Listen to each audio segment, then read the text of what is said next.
Phone देखने से हमारी आंखें खराब हो सकती है और अमेरिका जैसे देशों को आखिर किसने श्री कृष्ण का भक्त बना दिया और क्या वजह थी कि अचानक सीआईडी जैसा हिट शो रातों रात बंद कर दिया गया और क्यों अमेरिका इंडिया के यूपीआई सिस्टम को हेट करता है, जानेंगे आज के इस रोमांच भरी वीडियो में। नंबर 1, स्मार्टफोन और हमारे पेरेंट्स के बीच की दुश्मनी को कौन नहीं जानता। उनको लगता है कि फोन देखने से हमारी आंखें खराब होती है, खास करके मम्मी को। उन्हें तो लगता है कि हमारी सभी बीमारियों की जड़ हमारा फोन ही है। लेकिन अगर साइंटिस्ट्स की माने तो उनका कहना है कि बहुत ज्यादा फोन देखने से हमारी आंखों पर उतना असर नहीं पड़ता जितना हमारे दिमाग पर पड़ता है। जब हम ज्यादा देर तक फोन देखते हैं तो हमारी आंखें स्ट्रेस्ड हो जाती हैं, लेकिन थोड़े रेस्ट के बाद वो वापस नॉर्मल हो जाती है। हमारी आंखें तो वापस नॉर्मल हो जाती है, लेकिन अगर हम सोने से पहले फोन देखकर सोए तो उसमें से निकलती ब्लू रेज हमारे दिमाग तक पहुंच जाते हैं, जिससे हमें नींद आने में तकलीफ होती है और हमारा स्लीप साइकिल बिगड़ जाता है। यानी सीधी सी बात है, अगर आप चाहते हैं कि फोन देखने से आपको कोई नुकसान न हो तो बस इतना करें कि रात को सोने से पहले ज्यादा देर तक फोन न देखें और कमेंट में ये जरूर बताएं कि आप कितने बजे तक जागते हैं रातों में। नंबर 2,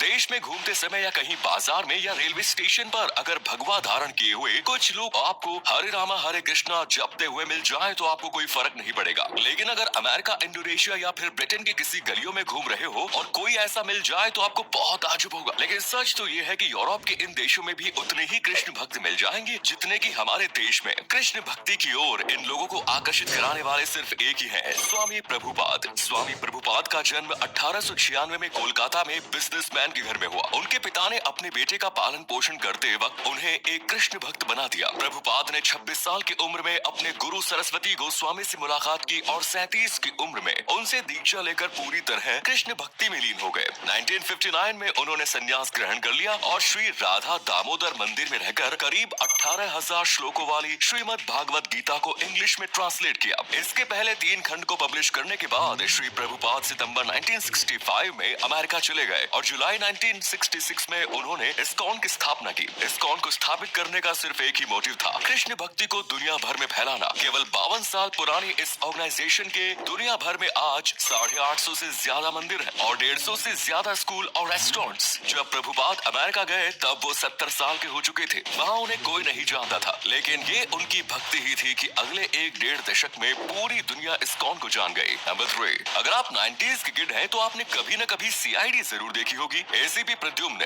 दया, अभिजीत, इन कैरेक्टर्स ने इंडिया में क्राइम थ्रिलर सीरीज को एक नया रूप दे दिया था। लेकिन 21 साल तक चले इस शो को अचानक बंद कर दिया गया और इसकी खबर खुद शो के प्रोड्यूसर और शो के एक्टर्स को भी नहीं थी। जी हाँ, एक रिपोर्ट के मुताबिक जब शूटिंग के लिए सेट पर पहुंचे तब उन्हें बताया गया कि उनका शो अगले हफ्ते से बंद होने वाला है। सीआईडी सीरीज के प्रोड्यूसर बीबी सिंह बताते हैं कि ये फैसला सीधा चैनल ने लिया था। पहले तो बिना बताए इस शो को हफ्ते में 2 दिन कर दिया गया और उसके बाद इसे एक लेट नाइट शो बना दिया गया, जबकि इसे लोग पूरे परिवार के साथ बैठकर देखना पसंद करते थे। जब ये शो रात को 10 बजे के बाद आने लगा तो इसकी व्यूअरशिप कम हो गई। सोनी चैनल की टीआरपी धीरे धीरे नीचे जाने लगी, जिसके चलते इस शो को रातों रात बंद कर दिया गया। आज भले ही ये शो न आता हो, लेकिन जिंदगी भर के लिए ये हमारे दिल में जगह बना गया। एक बार कमेंट्स में जरूर बताइए आप इस शो को मिस करते हैं या नहीं। नंबर 4, जब हम सियाराम कहते हैं तो हम पहले सिया कहते हैं, क्योंकि राम हमेशा चाहते थे जब सब उन्हें याद करे तो पहले सीता का नाम ले और फिर उनका।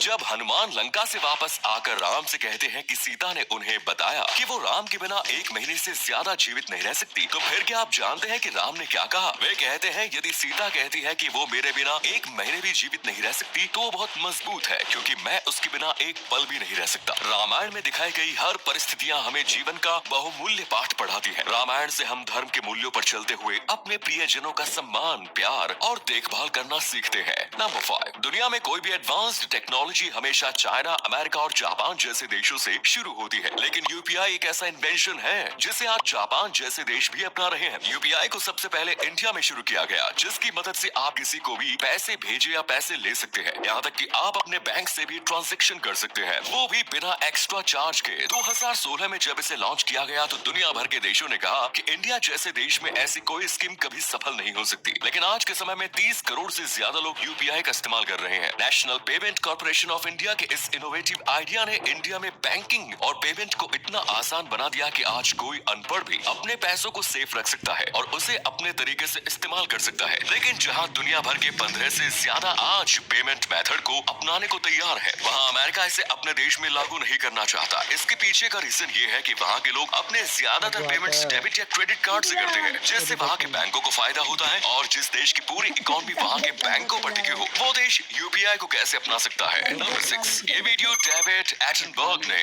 अपने सोशल मीडिया हैंडल पर शेयर की। इस वीडियो में आपको 1000 नहीं बल्कि 189 मिलियन केकड़े देखने को मिलेंगे। ये केकड़े हर साल बारिश के मौसम में आते हैं और नदी के किनारे अंडे देते हैं। इस आइलैंड के कई रास्तों को बंद कर दिया जाता है क्योंकि वहाँ पर बहुत सारे केकड़े रास्तों पर ही बिखरे पड़े होते हैं। ध्यान से देखिए इस वीडियो को, जल्दबाजी मत करिए क्योंकि ऐसा बेहतरीन नेचुरल फिनोमेनन देखना बहुत कम लोगों के नसीब में होता है। धन्यवाद।